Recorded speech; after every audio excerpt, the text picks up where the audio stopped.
Hibrok Memana saudara-saudara, doa dan semuanya rekan-rekan minta doanya supaya tim kita di Kibrok sini selamat sehat semuanya. Terlihat jelas puskesmas sudah dibakar dan itu bank sudah mulai dibakar juga saudara-saudara. Bagi pos pasar juga mulai dibakar saudara-saudara.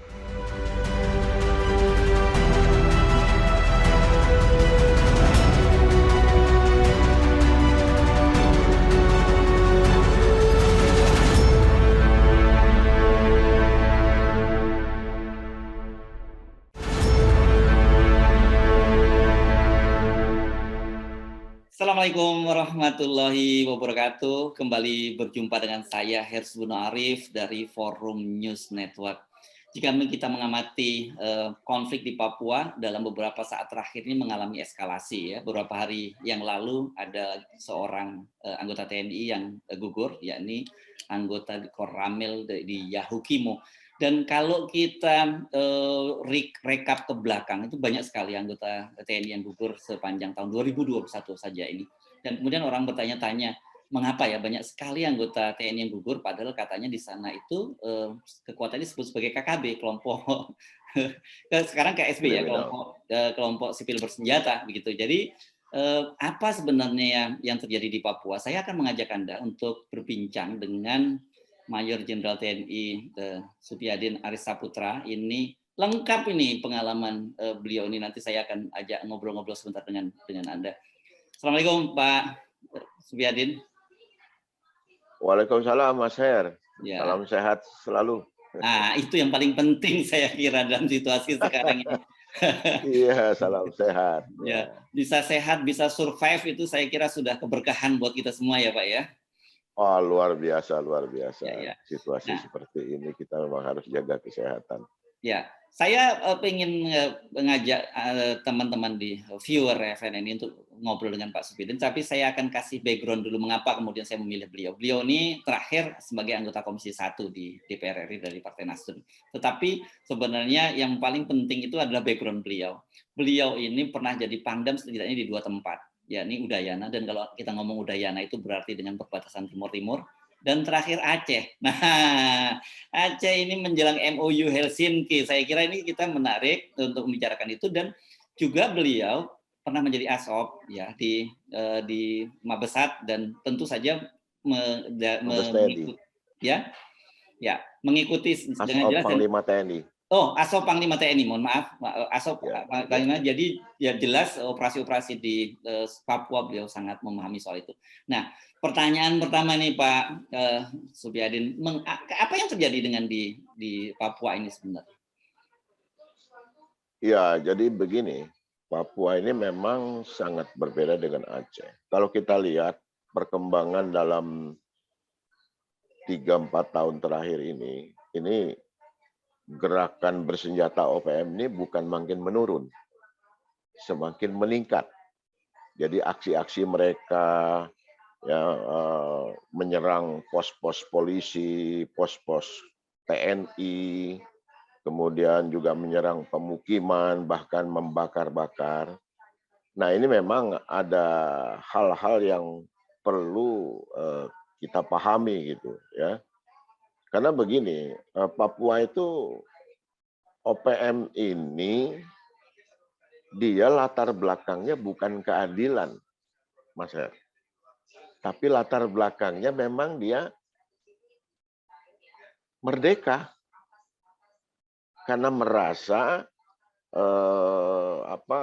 peristiwa tahun 63 itu ya, waktu masuk ke Indonesia, Pepera itu dianggap menurut mereka tidak sah gitu loh. Nah, tuntutan ini yang membedakan dengan Aceh.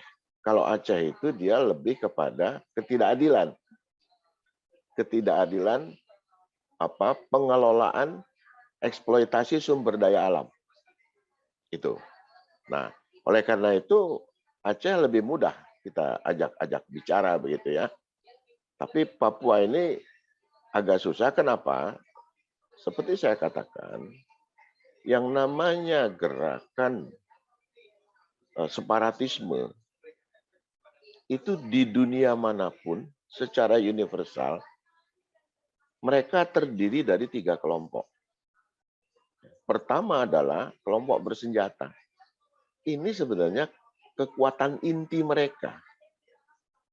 Kita tidak akan terlalu khawatir kalau mereka tidak punya kelompok bersenjata. Tetapi inilah kata kuncinya.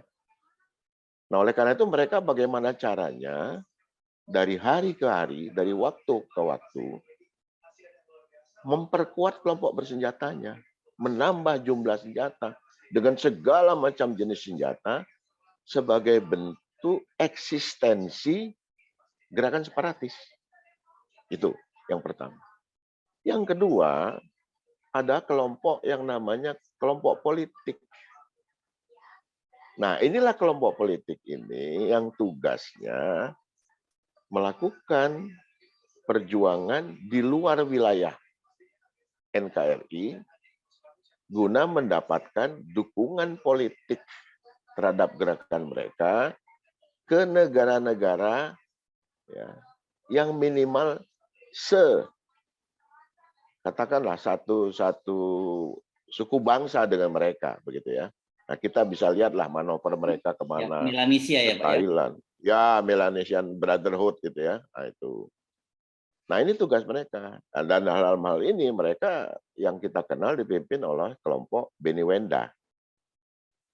Kelompok ketiga, inilah yang kita kenal dengan kelompok clandestine. Kelompok clandestine ini kelompok gerakan bawah tanah. Yang tugasnya adalah ya melakukan teror kepada rakyat ya untuk ikut kepada mereka, kemudian mempengaruhi dan segala macamnya. Bahkan mereka ini juga termasuk mencari sumber-sumber senjata untuk kepentingan kelompok bersenjata.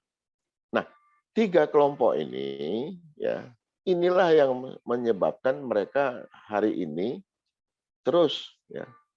Karena itulah ciri gerakan separatis. Kita bisa lihat di Irlandia, di mana-mana di dunia ini selalu begitu. Ya, mereka. Nah, oleh karena itu memang menurut saya ini memang penanganannya harus khas.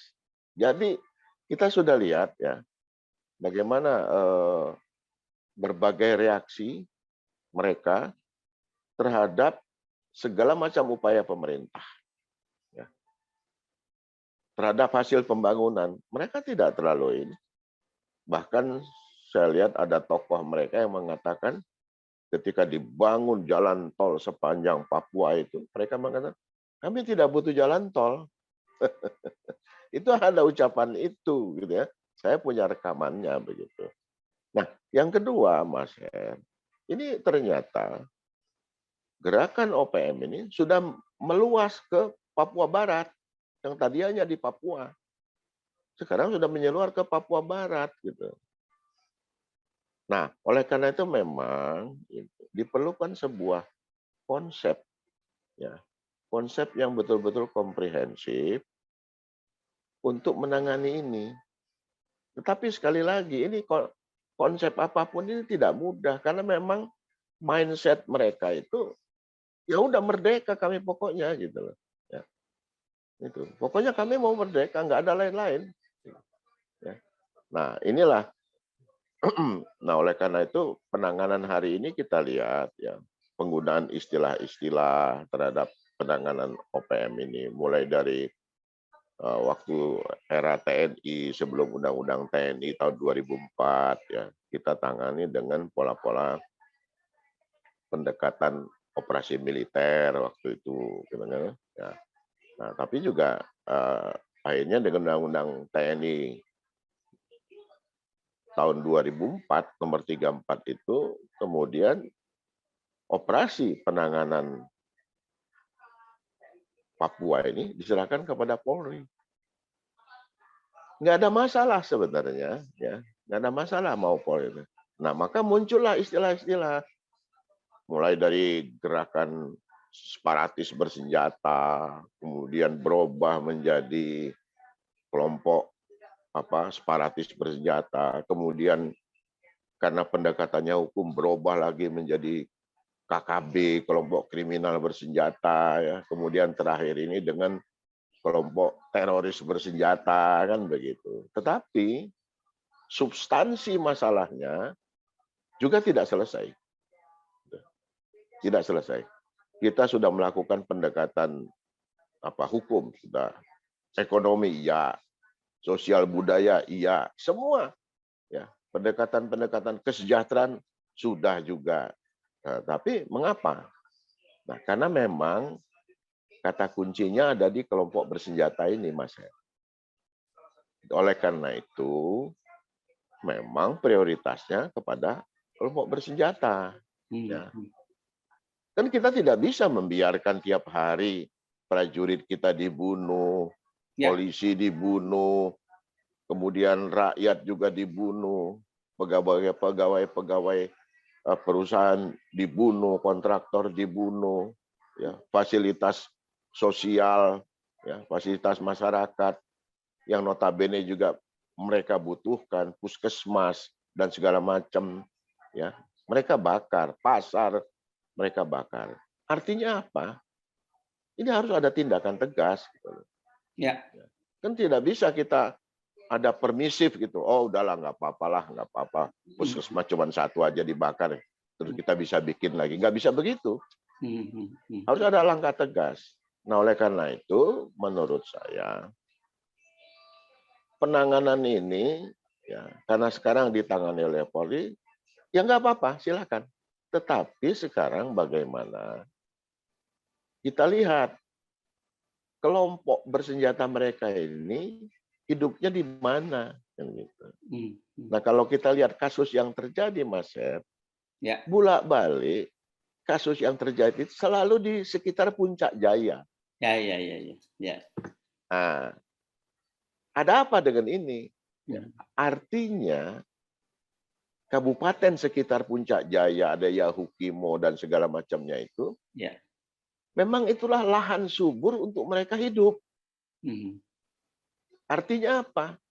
Bukan sekedar sumber daya alam yang mereka, tetapi mereka didukung pasti oleh penduduk di situ. Ya. Nah, kalau kita bicara OPM ini, mereka selalu menggunakan taktik dan teknik bertempur gerilya, Mas. Nah, kata kunci gerilya adalah how to win the mind and the heart of the people. Ya. Nah, jadi siapa yang menguasai rakyat, maka dialah akan menguasai wilayah itu. Nah, ini fakta. Artinya, Kabupaten Puncak Jaya dan sekitarnya itu lahan tempat mereka. Artinya, penduduk suka atau tidak suka, terpaksa atau tidak, faktanya pasti mendukung mereka. Ya. Nah, pengalaman saya di Timur Timur, pengalaman di Aceh itu, Mas Her, ya, mereka itu akan keluar dari wilayahnya ketika terancam. Tapi itu hanya sebentar. Hanya sebentar sekedar untuk sembunyi. Karena apa? Mereka terikat oleh habitat. Ya. Mereka sangat terikat oleh habitat, kepala-kepala suku di situ yang sudah mendukung mereka. Jadi kalau mereka keluar habitat, mereka pasti tidak nyaman. Ya. Oh, ini saya nanti lama-lama ketahuan kalau di sini. Ini kita bicara teknis gitu ya. Saya tidak mau terlalu bicara strategi itu. Strategi sih gampang. Tapi teknis, mengapa selalu terjadi di daerah itu? Ya. Nah, ini hal-hal ini menurut saya. Oleh karena itu, maka pusat bagaimana kita melakukan operasi itu, ya di situ tadi. Karena mereka tidak akan pernah lari jauh dari habitatnya. Dia paling lari sebentar, bersembunyi, begitu rasanya aman, balik lagi dia. Ini seperti ikan dengan air ya, Pak ya?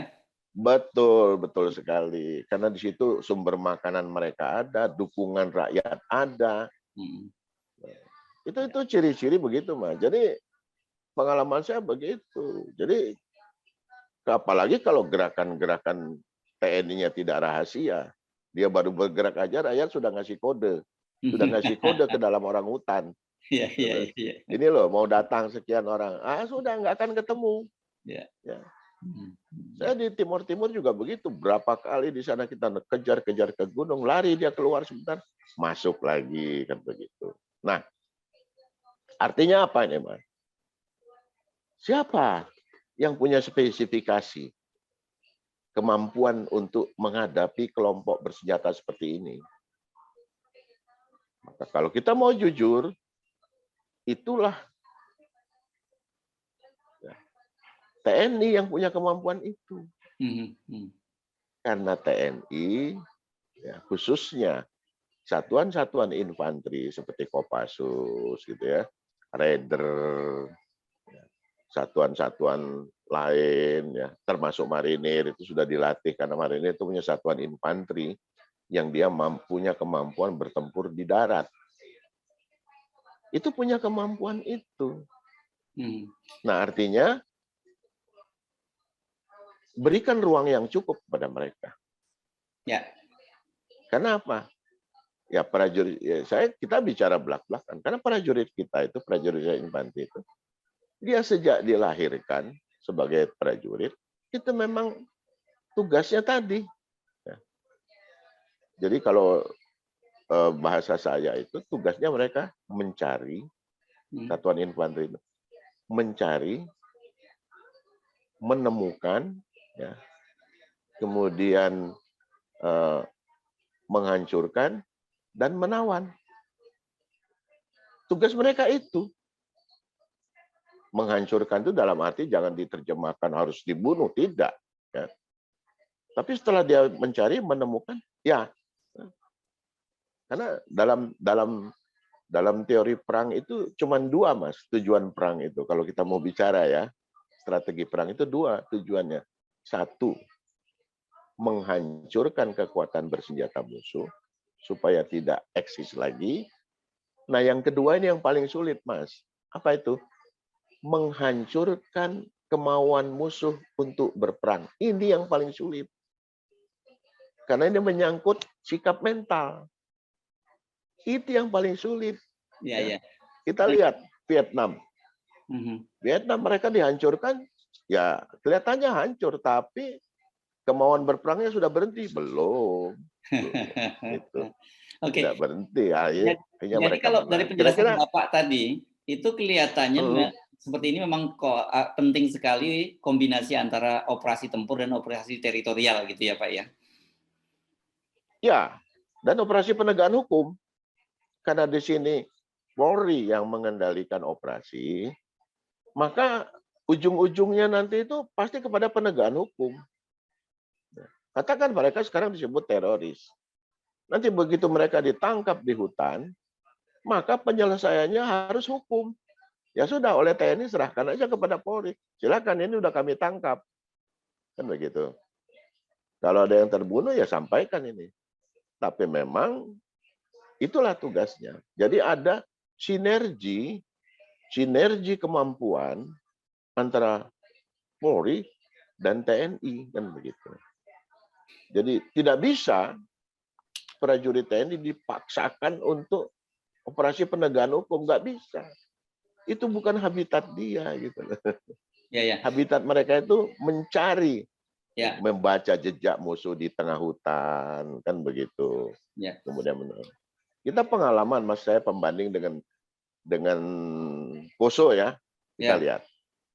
Nah, ini kita harus melakukan pembandingan dengan Poso misalnya. Sekian lama itu si Santoso tidak ketemu. Ya. Tetapi begitu kita turunkan pasukan Raider, yang dia punya kemampuan perang di dalam hutan, bertempur di dalam hutan, mampu hidup survival di hutan berlama-lama, ya, itu ternyata begitu masuk, langsung ketangkap Santoso bersama istrinya. Kenapa? Ya karena memang prajurit Raider ini punya kemampuan membaca jejak. Secara sederhana, Mas, ya, kalau boleh saya jelaskan. Prajurit infanteri itu, Raider itu atau Kopassus itu, dia kalau ada lihat jejak di tanah, dia tidak serta-merta. Dia baca itu jejak. Misalnya jejaknya mengarah ke depan, ke utara. Dia tidak serta-merta akan percaya bahwa musuh itu sedang bergerak ke utara. Bisa saja terjadi sebaliknya. Nah, itu contoh. Kemudian kalau dia melihat ada di pohon misalnya, pohon besar ada bekas belahan parang misalnya. Oh, dia akan baca ini kemana arahnya. Nah, kalau setiap pohon dia lihat bacaan itu, oh berarti itulah jejak mereka. Ini contoh-contoh. Ya. Nah, jadi di sinilah diperlukan kombinasi, gitu ya. Nah, bagaimana bersinergi antara TNI dengan Polri dalam rangka apa? Mission accomplished. Ya. Nah, oke. Pak, di luar tadi. Iya. Ya, Bapak tadi kan menyatakan bahwa ada yang berbeda itu antara Papua dengan Aceh ya, ini karena lebih pada Aceh, ya.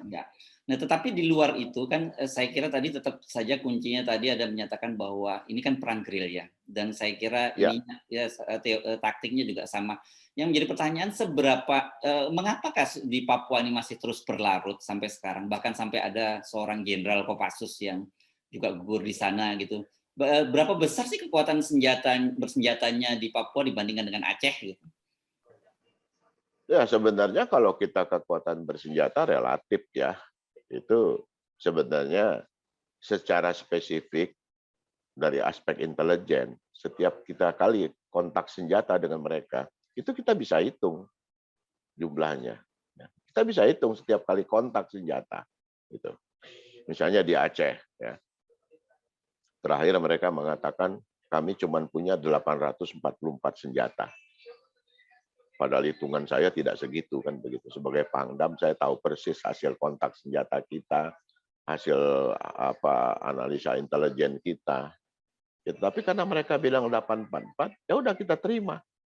Namun faktanya Mas Her tahu berapa yang diserahkan terakhir? Hanya 769. Kekurangan 71 pucuk. Oke lah, itu sejarah Aceh ya. Nah, menurut saya, Papua ini bisa lebih besar. Bisa lebih besar. Bisa karena lebih mereka mendapat, ya, karena mendapatkannya banyak cara. Ya. Terlalu mudah untuk mendapatkannya. Belum lagi yang dari sumber-sumber orang-orang dalam yang nakal. Ya. Banyak transaksi. Jadi, ya Pak ya, karena kita tahu ada. Ya betul, kita lihat kan ada oknum-oknum aparat yang terlibat di situ. Nah, sumber senjatanya bisa macam-macam ini Mas. Bisa dari Filipina, bisa dari sisa-sisa di Thailand Selatan yang masih bergolak sekarang ini.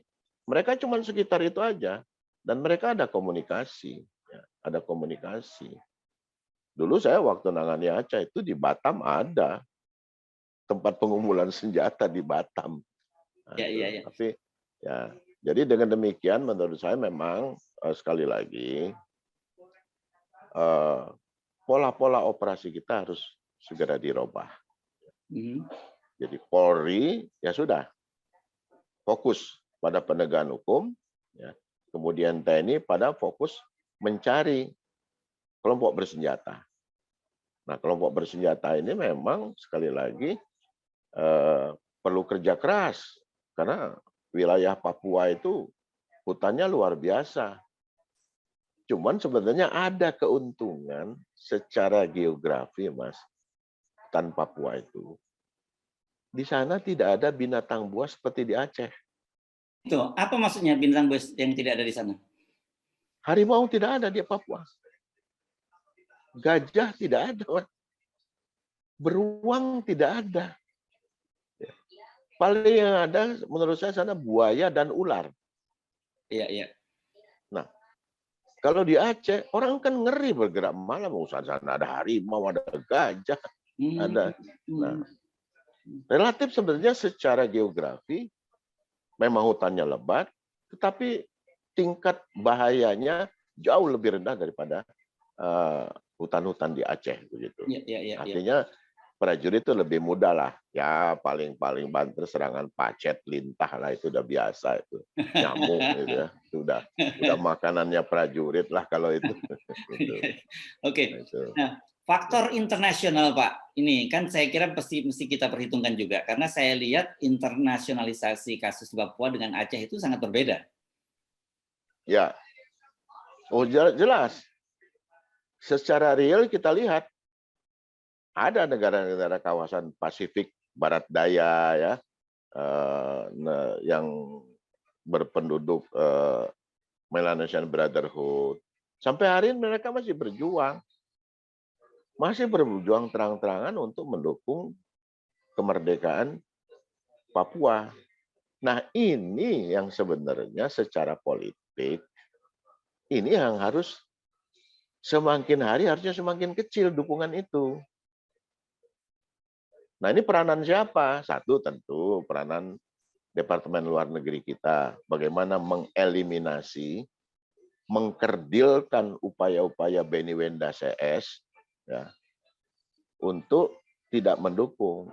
Nah, saya salut dengan apa yang dilakukan oleh duta besar kita di New Zealand, Pak Tantowi Yahya. Itu luar biasa, sangat luar biasa hasilnya. New Zealand yang tadinya luar biasa dukungannya, tiba-tiba karena kerja keras dari ya, duta besar Pak Tantowi Yahya ini berbalik arah. Itu luar biasa. Nah itu. Jadi ini mungkin juga Mas Her perlu juga sekali-sekali wawancara dengan Pak Tantowi Yahya ya. Ya. Oke. Jadi itu sudah satu berhasil. Nah ini harus terus. Ya, saya tahu politik luar negeri kita kan Menlu itu bekerja keras, tetapi kondisi di setiap kedutaan besar kita itu berbeda kemampuannya dalam mengeliminasi kegiatan-kegiatan Benny Wenda. Afrika Selatan mendukung mereka, Mas. Inggris itu mendukung mereka secara politik, gitu loh. Ya, walaupun hanya sekedar ya kelompok kecil, tapi itu kan sebuah dukungan psikologis yang luar biasa. Ya. Gitu. Dan ya, ini perlu hati-hati juga ya penanganannya, karena jika menjadi masalah isu internasional itu akan makin menyulitkan buat kita ya. Iya, kita harus waspada terhadap mereka-mereka yang memiliki hak veto kan begitu. Ini juga kita harus waspada. Oleh karena itu, tetap penanganannya tetap ya, hukum harus ditegakkan. Tetapi hal-hal yang bisa kita lakukan di lapangan, lakukan sepanjang itu tidak melanggar hukum. Ya. Karena kita negara berdaulat, kita tidak bisa didikte. Ya, keberadaan Papua menjadi wilayah Indonesia itu secara hukum internasional sangat sah, tidak bisa diganggu gugat gitu. Nah, Pak Supyadin, jadi kalau kita meskipun Anda sejak awal menyatakan bahwa agak berbeda antara Papua dan Aceh, tapi akan tentu kita bisa belajar dari kasus penyelesaian di Aceh, gitu ya, yang luar biasa banyak sekali faktor. Nah, apakah ada hal-hal yang bisa diadopsi untuk Papua dari kasus sukses di Aceh itu? Ada, memang agak berbeda, Mas ya. Jadi masalahnya selama saya di Aceh 3,5 tahun itu beberapa kali MRP, ya, MRP dari Papua itu Majelis datang, Papua ya, mereka datang belajar ke Aceh. Bagaimana Aceh itu sampai 5 kali MOU. Jadi Aceh itu bisa selesai setelah MOU yang kelima, Mas itu. Ya, itu. Dan itu kita ikuti terus. Ya. Nah, tetapi Papuanya agak berbeda begitu. Karena mereka tadi yang saya bilang tetap ngotot. Enggak, kami tetap merdeka. Gitu loh. Dia ingin meniru pola Aceh, tetapi tujuan akhirnya adalah freedom. Gitu. Nah, bukan karena kekayaan alam, bukan. Bukan karena ketidakadilan pengelolaan kekayaan alam, tidak. Gitu. Nah, oleh karena itu, faktanya juga kekayaan alam mereka kan bukan kita yang mengelola selama ini kan begitu. Nah kalau Aceh ini memang ada aturan waktu itu ya 70% pusat, 30% daerah kan begitu. Ya.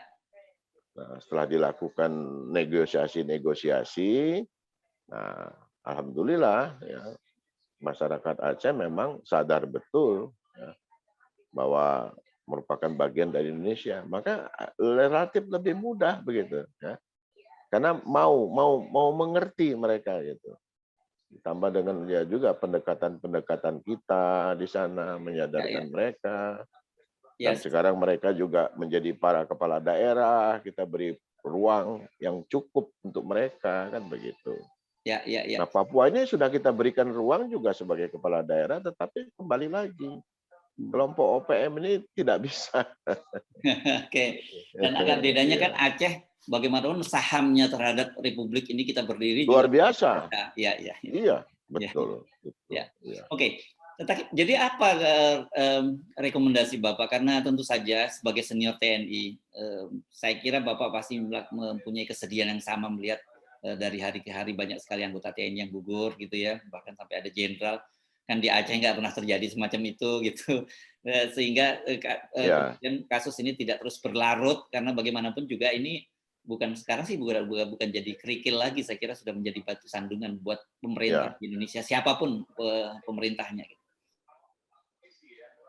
Jadi kalau saya begini Mas, ini kan sudah sekian puluh tahun ya. Menurut saya perlu dilakukan satu evaluasi secara menyeluruh. Evaluasi total secara menyeluruh, mulai dari pertama kita menangani Papua sampai hari ini.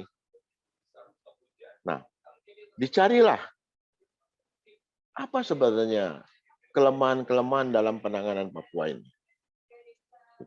Itu harus, tidak bisa kita evaluasinya cuma secara teknis atau taktis gitu, menyeluruh. Dari aspek politik bagaimana ini? Kan begitu. Apa hal-hal yang sudah kita lakukan secara politik, kemudian apa yang belum kita lakukan? Ekonomi juga begitu, harus dilakukan. Karena tadi saya bilang, kita bangun jalan tol. Ternyata juga ada tokoh yang mengatakan, oh kami tidak butuh jalan tol. Gitu. Nah ini. Kemudian juga dari aspek-aspek sosial budaya, ya, pendekatan-pendekatan sosial budaya. Nah misalnya contoh Mas ya, pembangunan rumah untuk penduduk. Itu jangan meninggalkan pendekatan budaya. Kultur orang Papua itu mereka sebut tinggal di hone. Rumah yang berbentuk kerucut itu. Nah, oleh karena itu menurut saya kita perlu bangun rumah rakyat yang di pemukiman ini berbentuk seperti itu. Walaupun bahan bakunya berbeda, silakan. Ya.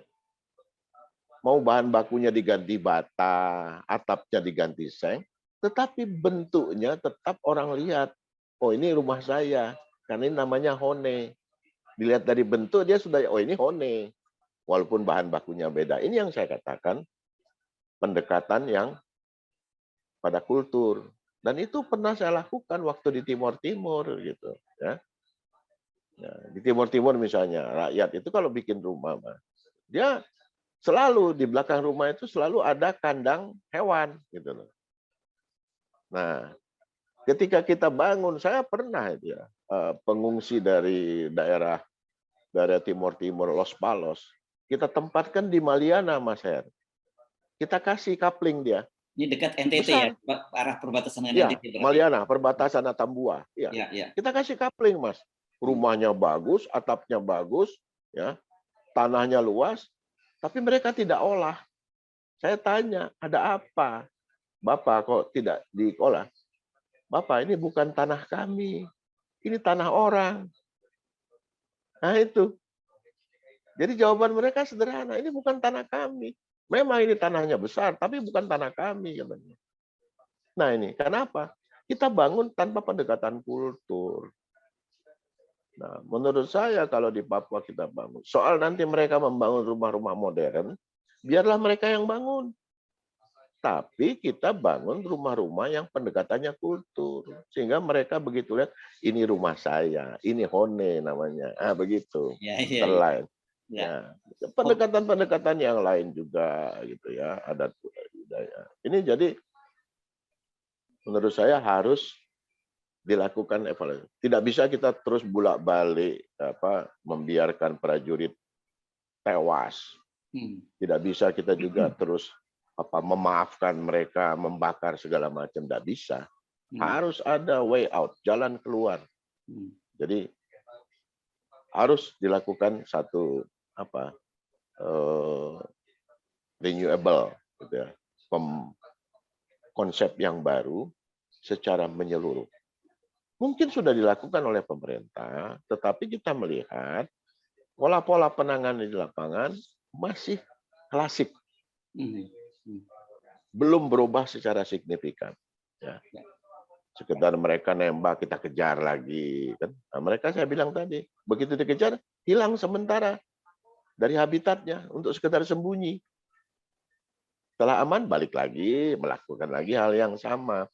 Apakah hal yang seperti ini harus kita biarkan terus, Mas? Kan nggak bisa. Ya, jadi harus ada itu. Ya, baik. Terima kasih Pak Mayor Jenderal TNI Purnawirawan Supyadi Naris Saputra atas perbincangan kita kali ini.